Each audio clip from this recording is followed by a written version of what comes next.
All right. I am very excited to be back at the table making, making a video. I've not left for my own personal things. I've, created some things. I've done some solo sessions on my own.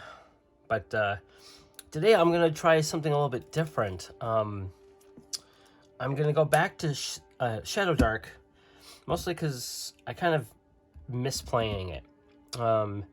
And my previous sort of incarnations have sort of, I wouldn't say concluded, but their chapters are ended. So today we're going to start something new using one of the cursed scrolls.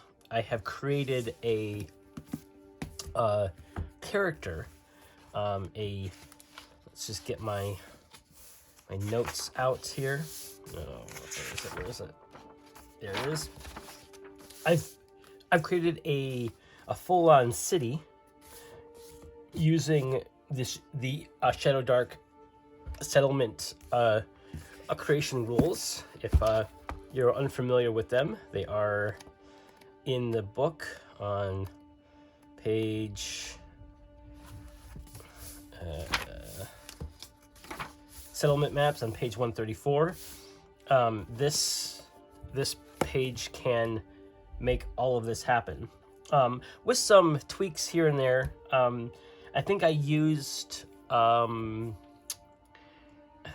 Perilous Wilds to help with some of the naming schemes. This book right here. But for the most part, everything that I did was using the Shadowdark and its various tables and such. And so I created this city of Thane, a city-state of Tenever, a lawful settlement with a few districts. I can go, through all the details in a minute here, but for the most part, it's a city that has an underbelly that no one really knows about. Since most of the districts are either neutral or lawful, yet I've rolled up quite a few interesting things about the council, the merchant guild, the actual monarch, if there is one. I haven't really fleshed much of anything outside of the city out. And this is a sort of a self-contained thing. So what I want to do for this playthrough, for this this session, if you will, is to play completely inside the city and its environs. There is an ongoing sort of citywide trouble where there are wild animals being they are infiltrating the city through the gates somehow, and the council has decided to shut off access in and out of all that who are here. So all the trade, all the merchants, all the farmers, everyone who is in the city at the time is inside the gates, and no one is allowed out or in. So right now we're kind of in a that sort of video gamey introductory city where all you can do is do stuff in this area before you can go out. So we kind of have to solve the issue of the wild animals that are within the walls and the reasons behind it before the gates can be opened, before we can move on. Mostly because I wanted to dip my toe into city play. I haven't really done much of Metropolis fantasy stuff. Whenever my group would try to go to a large city, I wouldn't discourage them outright, but I always had some sort of bypass either to get them within a particular place within the city, so they would move on to the next location quicker than, say, a shopping episode in a whole district and stuff like that, because I, as a GM, was very unfamiliar and uncomfortable trying to run a large city. And this is just my way of trying to get my feet wet into it and get used to it. And I've done a few things like this with us. What's it called? Sprawlopolis or Sprawlscape, and this was a Cyber City thing. And this got me used to, like, oh, I can run a fantasy adventure in a city without too much trouble. So that's what I'm going to be doing. And my idea is I'm gonna have a 2-page spread in this notebook where I'm gonna have all of my notes and maps and encounters, NPCs and everything from this city on here. And I already created my character. I know the text is a little small for video. There's not much I can do about that, but I will share what is relevant to those that want it. So I've decided to create a halfling warlock whose patron is the Willow Man. Now, I don't know much about like warlock stuff in general as a player. I've never played a warlock. And I've never run a game for people that someone played a warlock either. So this is, again, something new for me. And one of the interesting things that whenever you roll games for a solo adventure, you don't really want to know what the quests are going to be, what the end goal is going to be.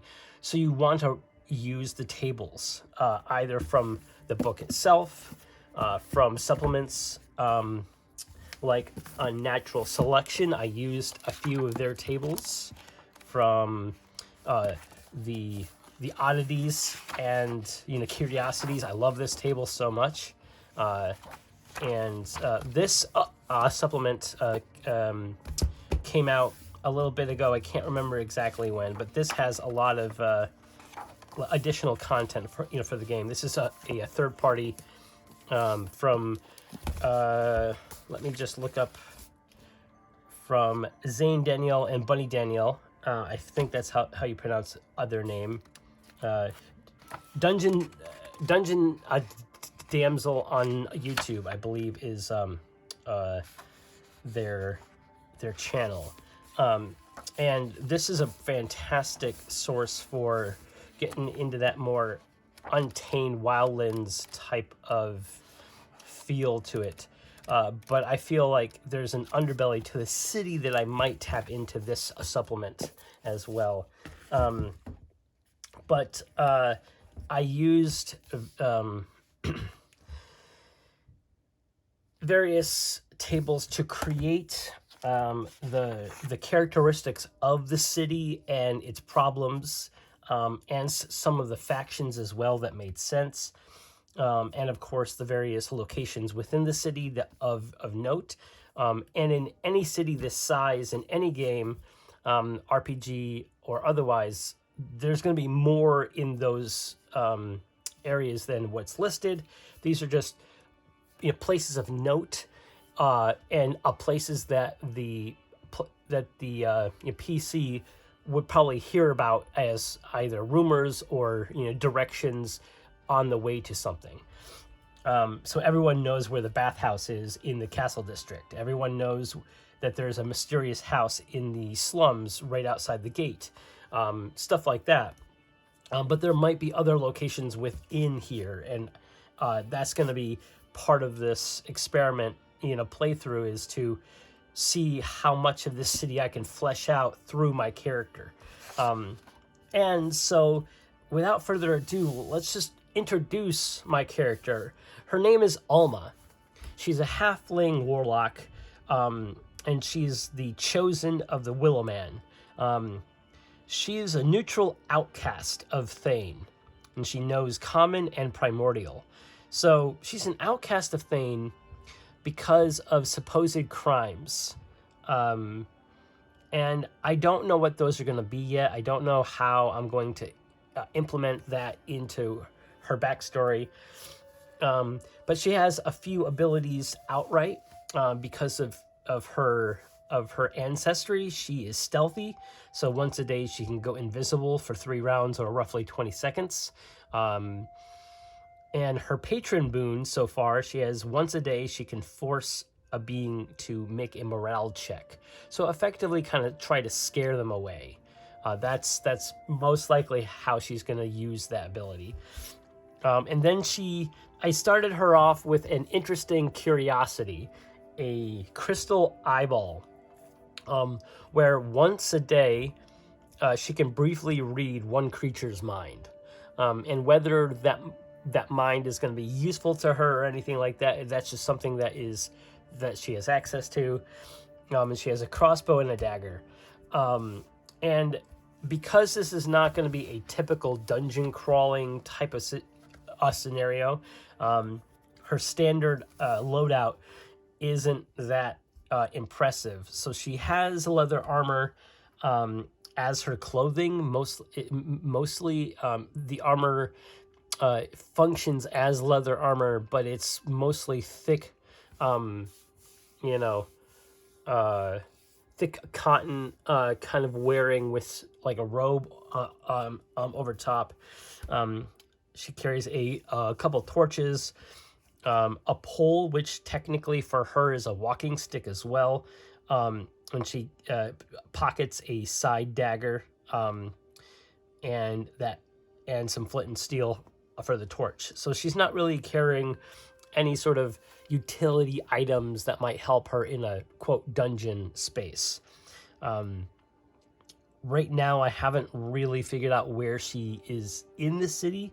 I'm thinking because she's an outcast, and though she is still within the city, the best place for an outcast is probably some sort of criminal haven. And we do have a criminal haven in the slums. We have a criminal safe house, which is a pawn shop by the name of Patty's. So Patty's Pawn Shop is where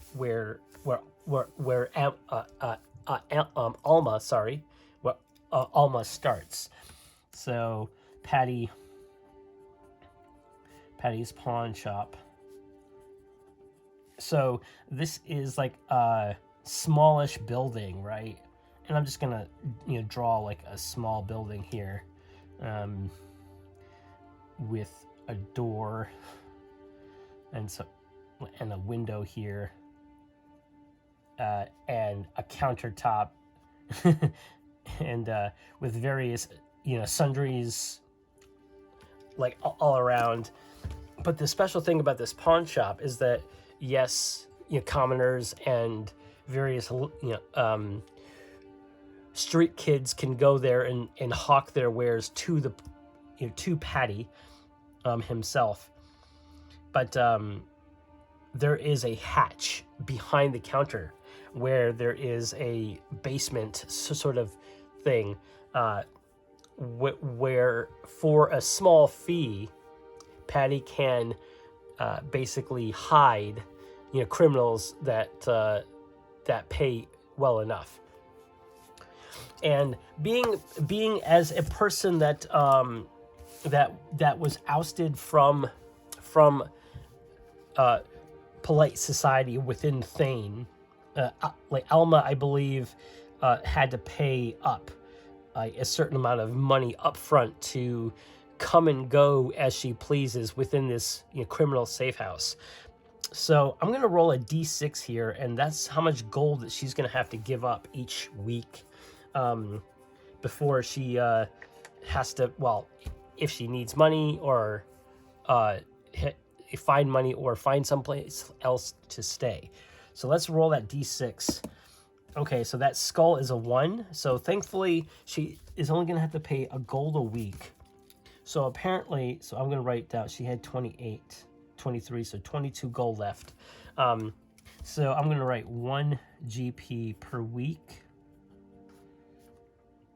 And so right now she stayed at 1, 2, 3, 4, 5. I'm just going to write 5 weeks in, and then a check mark the first week here. So she's paid off, for the first week. Now that seems cheap, but it's just a place to crash. There's nothing comfortable there. There's no food. There's no water.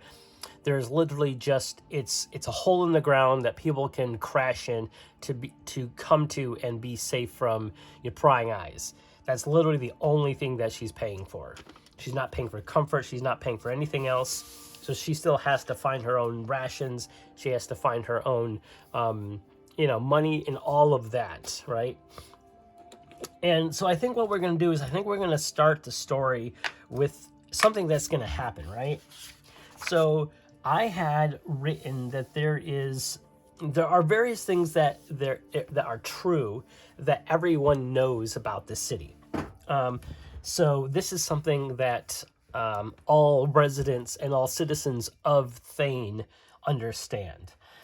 The council, which is 5 seats, is within the Itennever district, just outside the castle in like a special longhouse style building. The ring roads surround the city along its walls, so there's a large singular road that goes along the outside of the wall and is constantly, well, I wouldn't say constantly, but it is periodically patrolled by the City Watch. The gates and arches remain closed at night, so no one can leave or arrive into the city at nighttime. But currently, right now, the gates are indefinitely closed until the current wild animal problem is dealt with.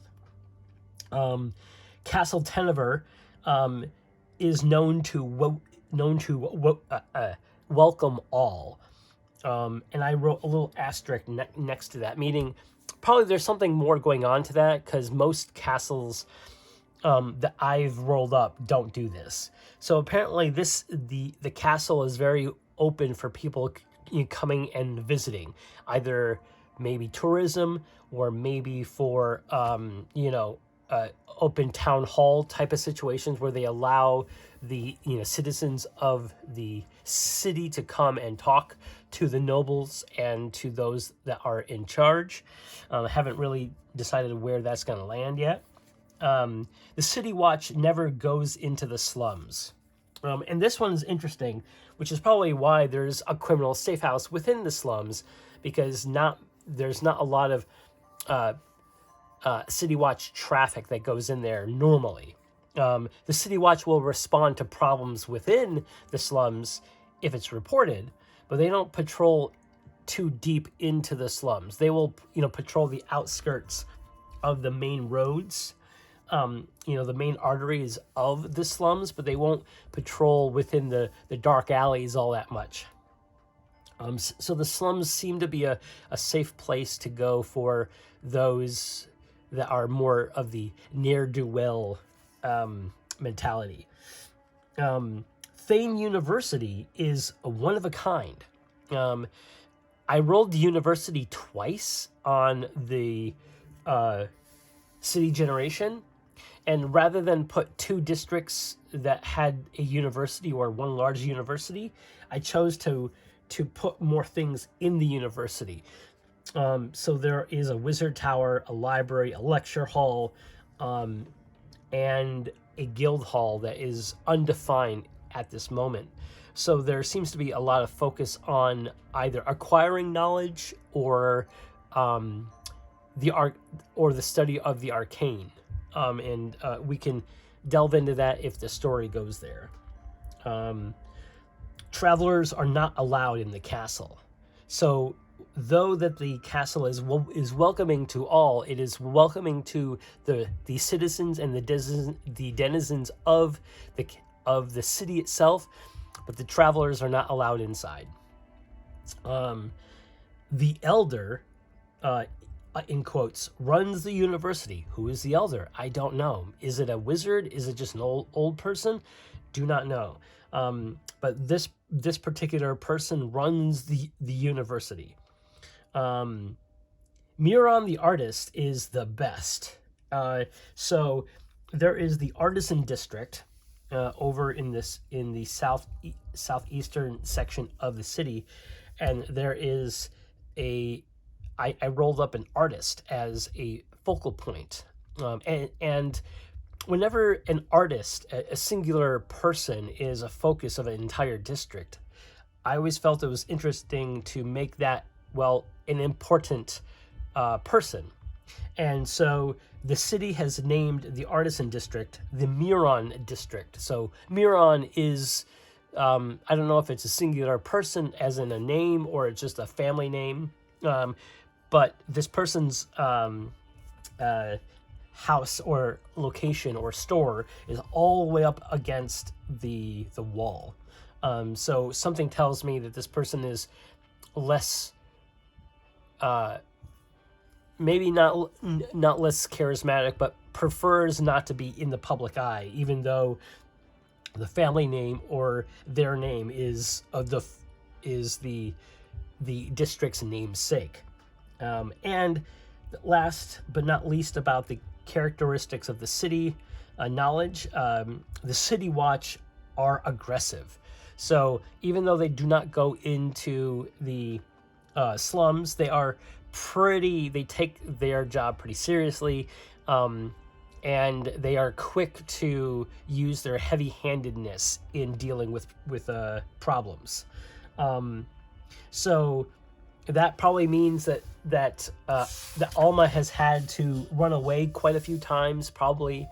If she's spotted by the city guard, she'll probably have to use her, knowledge of the area to try to duck and weave and try not to engage with them whatsoever. And because she's an outcast, she is probably known to the guard as a person of interest to kick out. So we'll see what happens when that story beat comes into play, if it does. If she ever runs into a situation where because she's an outcast, she's not supposed to be in the city, but currently the city is on lockdown. But we'll see what that means.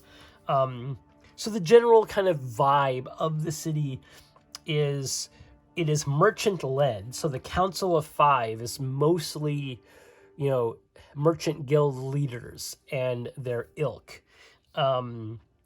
There are beggars and pop-up sellers kind of everywhere. So it's kind of a noisy city for the most part, regardless of where you go. But the city is pretty well made, and the larger streets are open and wide, and there's large stoneworks and marble buildings along the main structures, the main arteries of the city, where visitors and the visiting noble and the monarch, I think, would come through and see this, see the town. And the vibe outside of the aggressiveness of the City Watch themselves, but for the most part, the merchants and the artisans and those that have to deal with the outside folk, they're quite welcoming to people because they want to sell stuff. They want to engage in trade and the swapping of information. The university does allow people to come in and learn stuff for a fee. But there is an underbelly, there is a corrupt nature to that council. Even though most of the settlement is neutral or lawful, meaning that it's quite safe to wander through this city, there is some underbelly, seediness going on that most people don't know. So it was interesting rolling up corrupt when overall it was a lawful settlement. So that tells me that there is a facade of a government that is doing good for the people, but there might be some underhanded stuff going on just underneath. So I think what we're gonna do here is Patty is going to be receiving the goal for the week from Alma, and Patty is kind of a scuffy looking human. So I'm just gonna write scuffy human.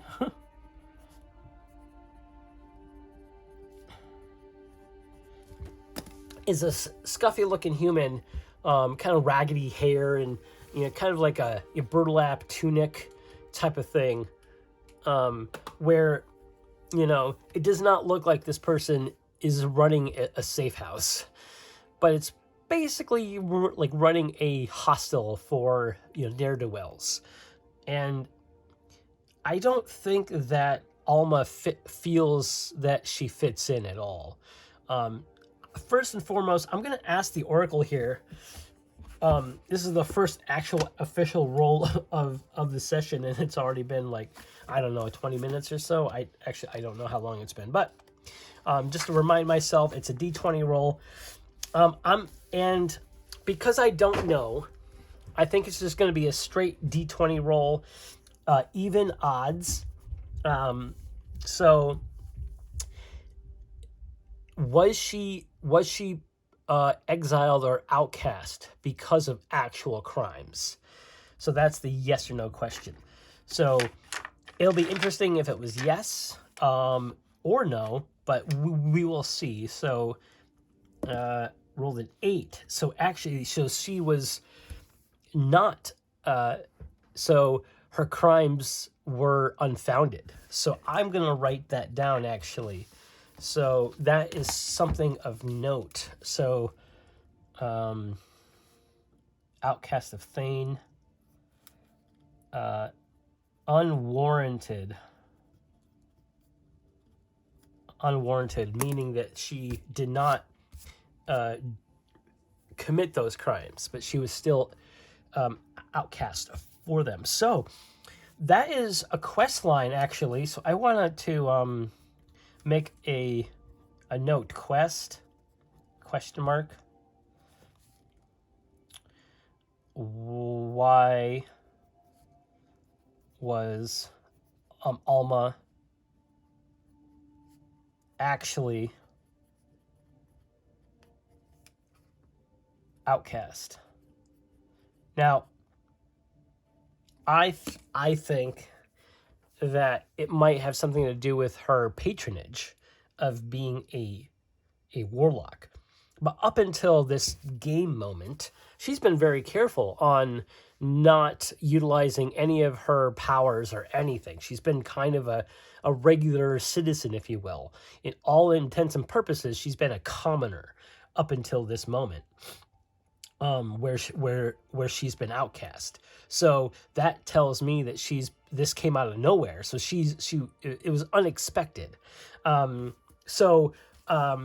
Using the fact that there are wild animals kind of all throughout and infesting a lot of the town, I think she's going to take this moment to sort of kind of gather information about like what's really going on, knowing that she didn't do these crimes. She also needs to figure out what the crimes were, and she was not told. She was just hauled away, and about when she was going to be thrust outside of the gates. The gates were locked, and there was a citywide decree that the gates were going to be locked until these wild animals were dealt with, because too many of them were coming in from outside the gates. So she has a twofold thing. She needs to figure out the wild animal things to have the gates open, but also she wants to figure out why she's been outcast. So I'm gonna actually use the prompts here, and I'm going to sort of roll up a couple of options to see what sort of why she was, or no, let's not see why, because we have not met anyone to tell her this stuff. So I'm first going to have her roll an intelligence check test to see what information that she can glean from those within the slums.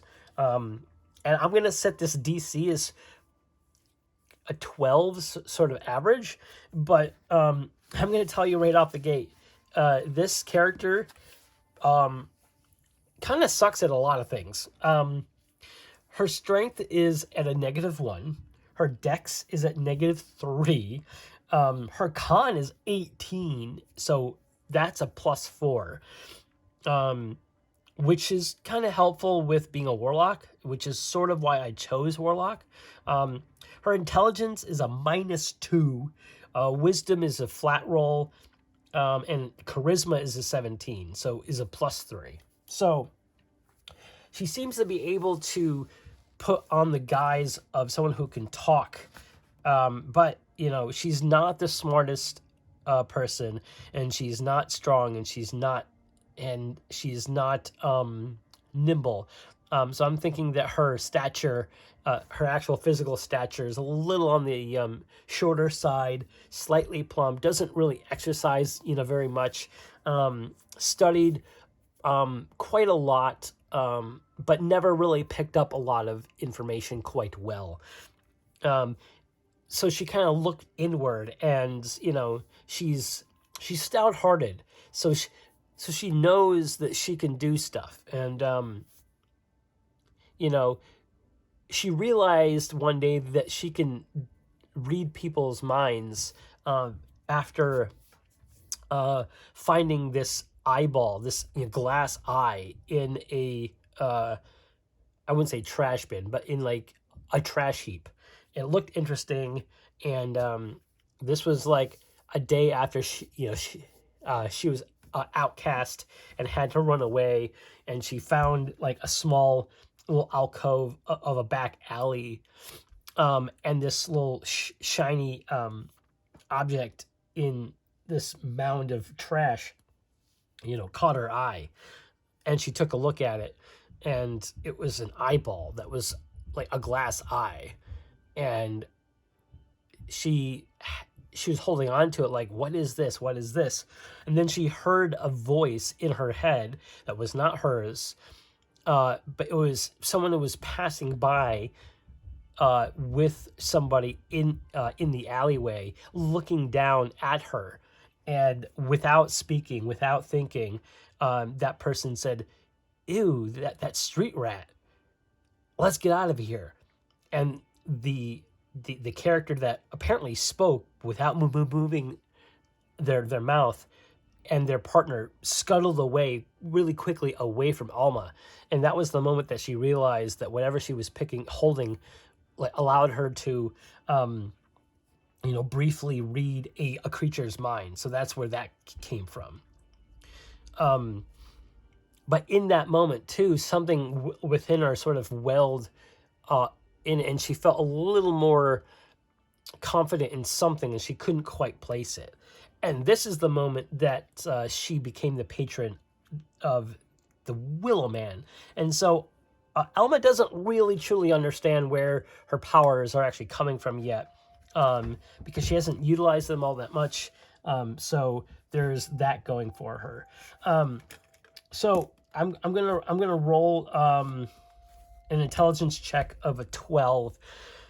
So for her, she needs to roll a 14 because of a -2. And I just can't see her getting any like advantage on this. So I'm just gonna roll a straight roll. So she needs a 14, so it can be a 12. She rolled an 18. Okay, so information gathering within the slums. So I'm gonna say the slum info gather. What does she learn here? So I'm going to roll a couple of times on the prompts here to see sort of a few people telling her the various things, right?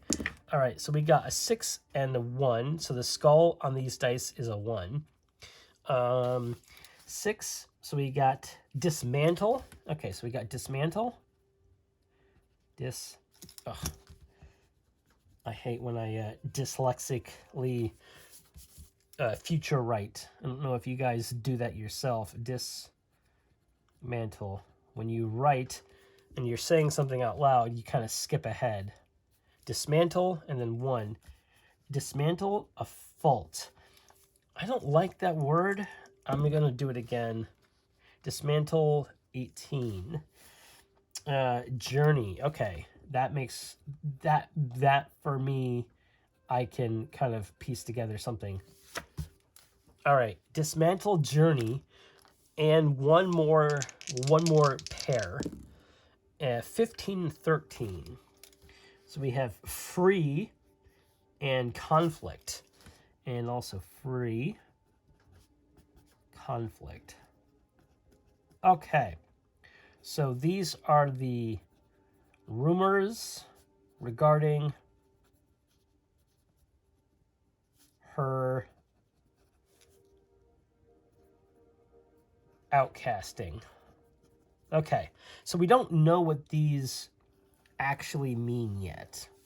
But these are the things that we can use to sort of create more of the story about her outcasting. Let's see. I think Alma, with this knowledge, and I would say that with that 18, or rather with that 16 roll, and the intelligence check was at a 12, I said. I don't think it's going to take her too long to figure or to gather that information, probably half the day. So she has another half a day to sort of figure out what she wants to do with that knowledge. So I think she needs to find somebody to help her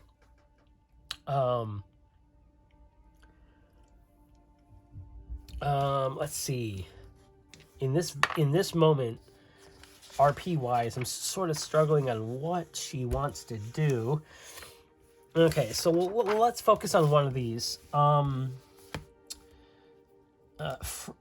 Dismantle journey. Okay, so dismantle journey tells me that, well, one, when she was outcast from the city, she was within the city walls.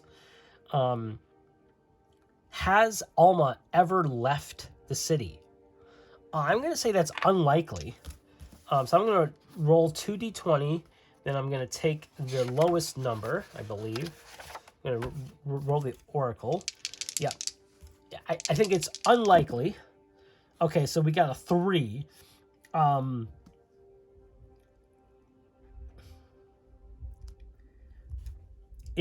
So it is an odd number as well. So it is no, but. So has she left the city? Let's see. Left city? No, but.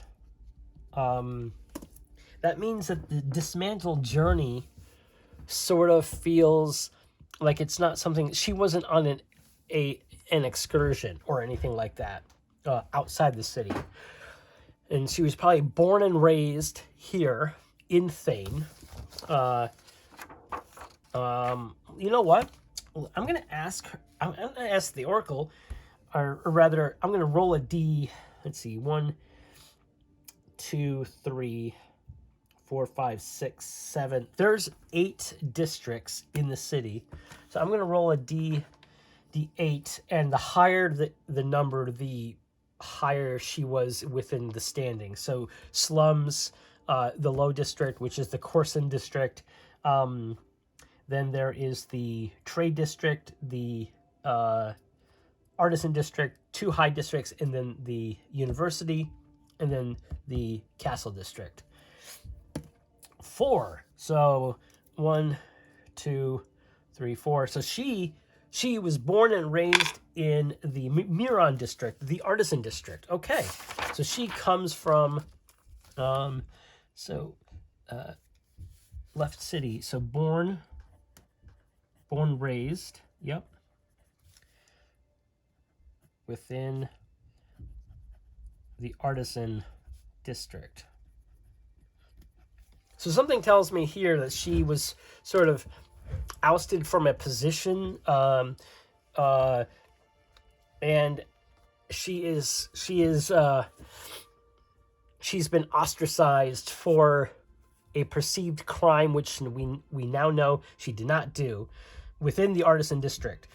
And the artisan district is full of craftsmen and artists and people who make things for the nobles, and even for these are people. I would also say the craftsmen of everyday tools. So the people who make the hammers and the brooms and all of the actual items that are used to clean the house or to fix things around the various dwellings and stuff like that. So she was a person probably of like middle class esque, not quite high. She's not up there, but now she's been sort of socially standing lower down, all the way down to staying in a sort of a hovel hostile situation underneath someone's basement for a gold a week. And she did start with about 40 gold, and that's kind of a lot for a person who would have grown up and stayed in the slums. So that makes sense. So she was born and raised within the artisan district. It's interesting. Now I'm kind of figuring out that she probably had a like a job, and she probably worked underneath somebody. So she probably was some sort of apprentice, or somebody who created something that didn't do it on their own. So underneath somebody for like a larger storehouse. So was there a theft that happened? So dismantled journey. I'm still trying to figure out what dismantled journey is. And I keep going back to that because I can't quite figure out somebody's journey within a city if they only grew up and was raised within that city, what that meant. Dismantled journey. So to break the journey up or to stop it from happening. And dismantle means like from over time too. So I'm curious if she was part of a group of people that in the artisan district, I'm struggling to make that connection. So I'm going to jump over to that and go to free conflict. Free conflict. So to make a conflict open up. So I'm thinking that whomever she was in league with did this. So something had to happen that she knew. So I'm going to, because she figured this stuff out within the slums, there must have been some connection between the slums and the artisan district. So again, that like underbelly connection thing. So I think she's going to travel to the artisan district. But doing so, we're going to kind of treat that as a hex crawl type of thing. And while each of these places are safe for travel, because she's an outcast, I'm going to have her roll every time that she enters into a new district, the D6, and treat that as the wandering monster roll or the, thing. So I think I'm going to have her roll every time that she enters in. So it's going to be 1, 2, then 3, or 1, 2, and 3. So she's going to roll 3 times. And she's probably going to go through the low district which is the larger of it's one of the larger districts here. So I think that she's gonna have to roll twice while in the low district, and then once more when she enters into her home district, Miron district. So going from Garland slums into the Corson district, we're gonna roll, and on a 1 something happens. All right. Skull is a 1. See, there's a 6. So what happens in the low district? So I think what I'm going to do is I'm going to roll on the table here, or the low district. Roll a D100. Let's get this D100 in play here. So we got 50 exactly. A brawl of 2d6 drunk commoners spill out of a tavern. Okay, sweet. Okay, so we got a tavern brawl. All right. So tavern brawl. And let's just roll how many. Oh, we got 9 commoners. So we got 9 drunkards spill into the street. So I think what is happening here is obviously she's trying to sort of be nonchalant about her traversal, and thankfully she was able to cross the large main road that it runs from the north gate all the way down to the south gate, and this is the major artery of the city. And thankfully she was able to bypass the guards that I'll go through that quite easily. And in the low district, so there is a tavern. There's a few taverns here. There is a gambling house, and then there is the Demon's Wheel, which I believe is a tavern. Let me look. It's a poor tavern. Yep, the Demon's Wheel. Okay, so we're gonna say spill out into the street from the Demon's Wheel Tavern. So this is a location on the map, Demon's Wheel Tavern. And this is a situation where there was enough of them in the side street that she can't avoid them, and she has to deal with this drunken brawl that is spilled out into the street. And I think there's like this massive kind of crash, through the window onto the streets, and there's like fighting and kicking and screaming and mug tossing. So I think she's going to have to react quickly as it spills out. So this is going to be a dex check. And I think because she is pretty hardy, and she did start with 10 hit points, oddly, because she rolled pretty well. Her AC is only 8, by the way. So I think what's going to happen here is that she's going to roll a dex check, and seeing as the big old crash to the side, she saw it coming. So I'm going to give her advantage, and the DC on here is probably going to be a straight 12. So she needs to roll a 15 or higher to successfully get out of the way.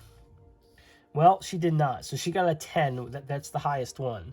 So she got a 10 minus 3 is 7. So she was unsuccessful in dodging out of the way. So she gets sideswiped by a mug that just goes flying through the air. Swack. And I'm going to say that is going to be that's just going to be 1 point of damage immediately. There it is. So 10. So she takes 1 point of damage there. right to the face, and immediately because she got hit, she whips away, like whips around, and it's her action. It's her moment to do something.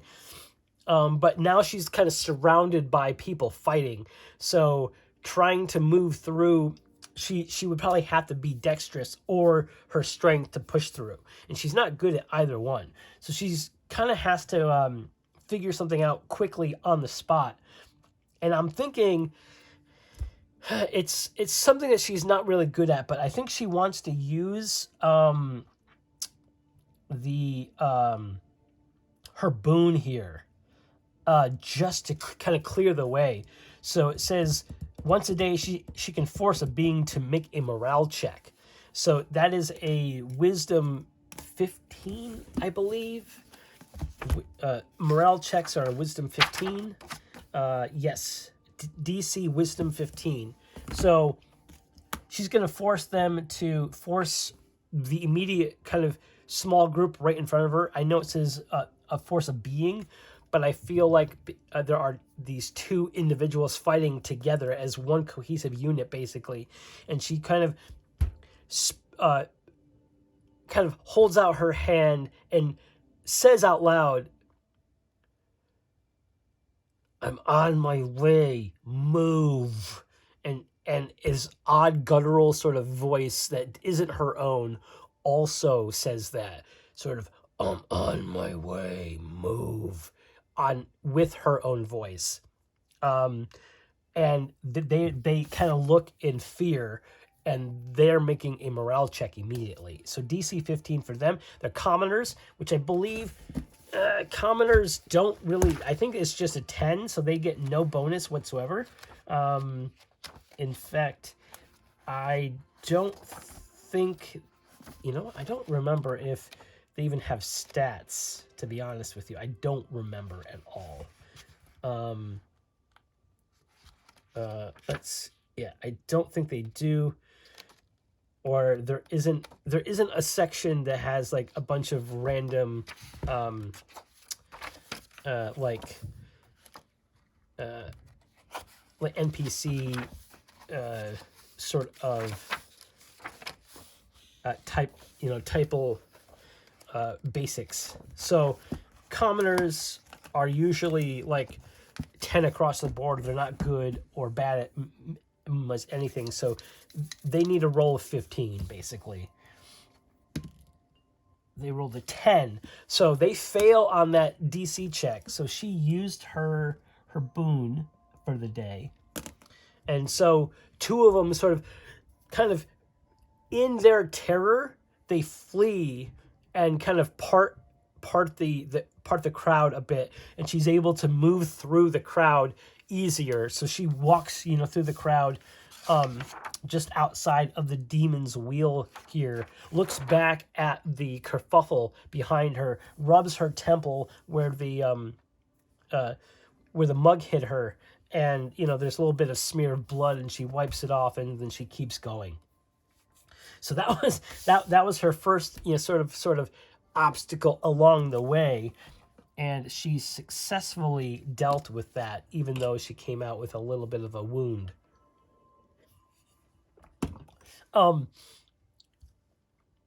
So she is walking through the Corson district here, sort of kind of hugging the Tenver district sort of high wall. And there's a few gates that go, the Tenver district runs along these 4 streets here, and it's not just open to the public to walk through. There are a few entrance and exits, a few high gates that aren't quite as big as the city gates themselves, but it's kind of like an internal gate for the castle district itself. So she's kind of following that, and trying to stay away from the wandering a city guard, the city watch. So we're going to make another roll for her, And this time, because she's still in the same area, and she was just in an area where there was a big old kerfuffle, so there's probably going to be a little more traffic of the City Watch coming to that area from other regions of the city. So there's going to be a heightened activity. So I'm going to roll. So on a 2 or a 1, something might happen. Of course, we rolled a 2. So let's roll again on the on the low district table here. Get me my dice. Where is it? There it is. Okay, 46. A shop owner whispers about exotic goods for sale. Interesting. Okay. Ooh, okay, hold on. So let's do this. Shop owner.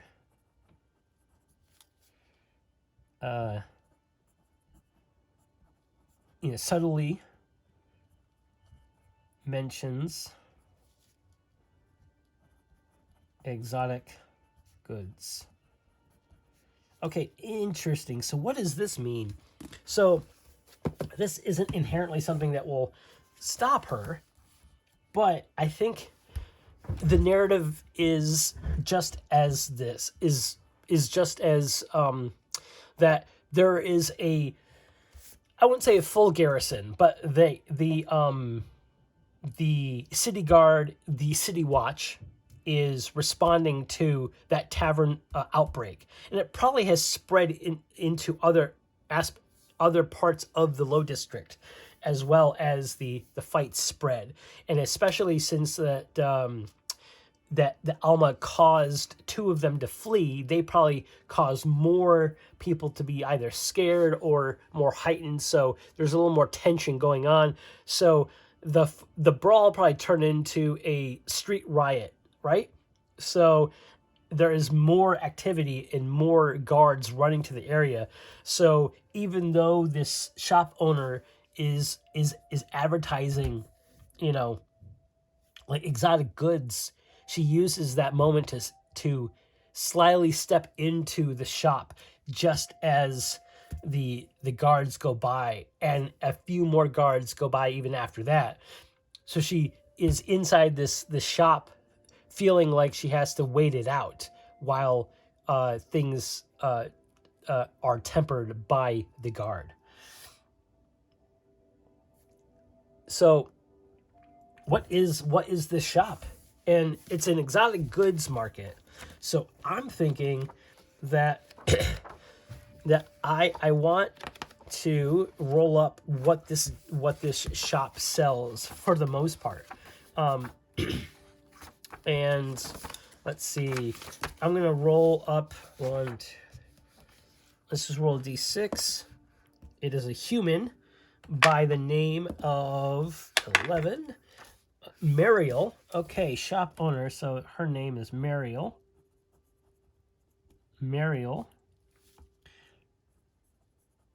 offers what? Let's see. Let's go to the shop type. So this is a this is in the low district. So let's roll a d10 and a d12 and see which one makes the most sense for this. D12. Okay, a 5 and a 3.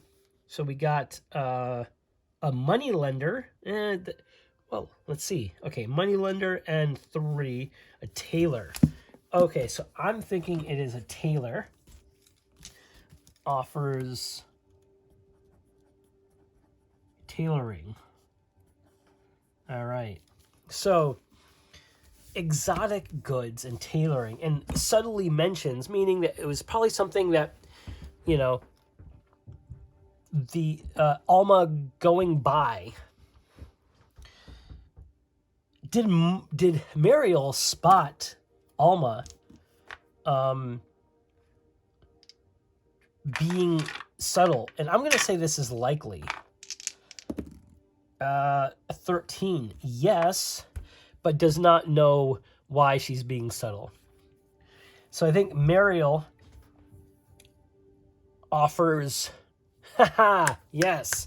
Mariel offers in a subtle tone and for a fee. Hey, miss, looks like you're running from something, And just as she says that, like Alma looks back and two more guards go by. And as that happens, Alma is sort of visibly stiffening up a little bit. And Alma goes, "You're in the right place, And she points back to her workstation where there is fabric and tools of sewing and all that. There's a sewing machine, there's needles and threads, there is various fabrics of different colors and everything. And I'm thinking that Alma is being offered a disguise, a different look for her for a price. Now, what that price is, I think that depends on... So Alma, we know... So Mariel, we know, is offering something on the sly. So the price is probably going to be pretty high. So tailoring, let's look at the price for leather armor. Oops, come on, where is...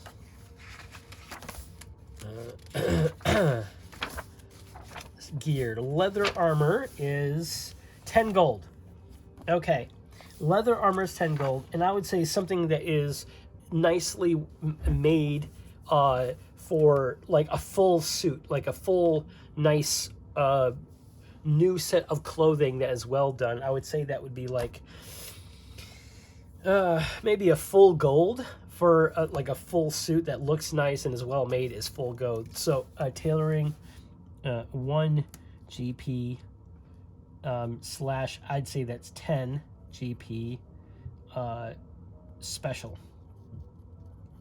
So I think that it's a 1,000% mark. It's 100%, no, 1,000% markup from her normal tailoring goods. Alma spots the normal prices for a full suit of cloth, armor, and tailoring services. 5 silver here for repairs, this and stuff like that.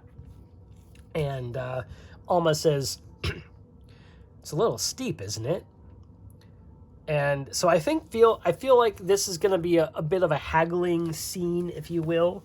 I think Alma wants this really badly. So Mariel offers 10 gold straight up. And I think that depending on how well so I think Mariel is going to roll her own sort of like her own charisma, like her own like offer, and that is going to be a 17 with no bonuses. So 17 is the DC that Alma is going to need to beat. Her wisdom is +3, so she does have a bonus to this. And you know what? I think here we go. I think to add to that, I think Alma is going to tap into her boon for the first time, like or tap into using the crystal eyeball today. And so she's going to use that once. And she's going to kind of rub the eyeball in the pocket and sort of point it through the pocket in, toward Mariel, and sort of like thumb the eyeball to sort of stimulate and activate its ability. And just sort of kind of closes her eyes momentarily, opens, and out loud says, "Well, what do you think about this offer?" And as she's saying, "think about this offer," she's sort of tapping into what Mariel is currently thinking about. So Mariel obviously wants a certain amount of gold from Alma. She wants at least 10 gold, probably more. So I'm going to roll on NPC reaction table here. Mostly just to sort of give give me a where is it? Here we go. The reaction table. So I'm going to have, this is going to be what she's currently sort of thinking about: being hostile, suspicious, curious, or friendly, depending on like how easy it is going to be for her to like read exactly what she has. 16. Oops, sorry, it's a 2d6 plus 0. So 9. So 9 is so neutral. So just, she is, I think that means that Muriel is just being business. There's no underhandedness about it. It's just, this is the price if you want my services. So she's being forthright and not trying to undercut or trying to overcharge. It's like, well, you obviously want to be somebody and look like somebody different, so this is what it is. So with that quick sort of brief mind reading session through the eyeball, Alma kind of goes, you think about 7 gold. And so with that, knowing that she can't get too much of a discount, is going to try 7 gold. But with that mind reading, I'm going to give her advantage on trying to get 17 total. A natural 20 and a 6.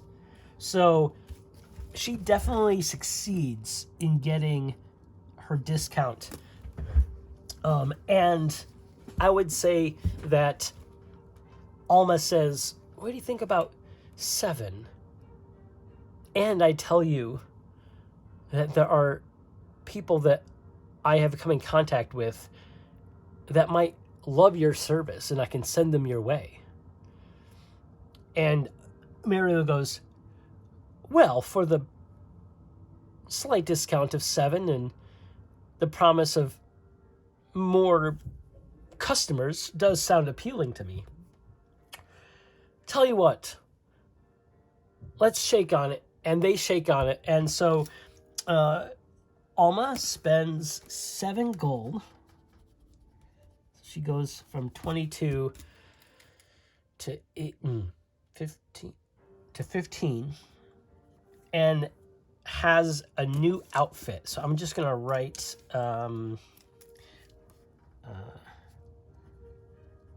new outfit from Muriel's tailoring service. Sweet.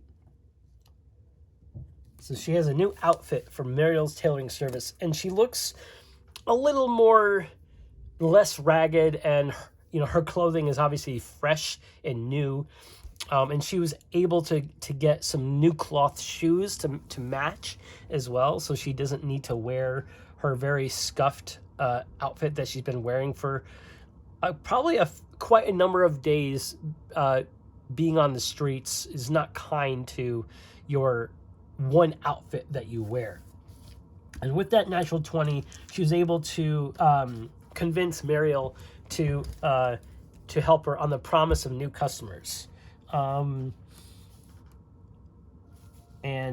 with new customers promise. Cool. So I think I'm gonna have to end it here. I've been playing a little bit longer than I normally do, so we will probably pick up the next session with Muriel traveling through the last sort of section into the artisan district, and hopefully we won't keep having something happen. But it's been fun. It's been fun traveling just within a city and seeing how this stuff happens, and we'll see what happens with Alma and her quest to figure out what's going on with her being outcast and the reason why all these animals are within the city. So until next time, folks, I'll see you on the flip side. Peace.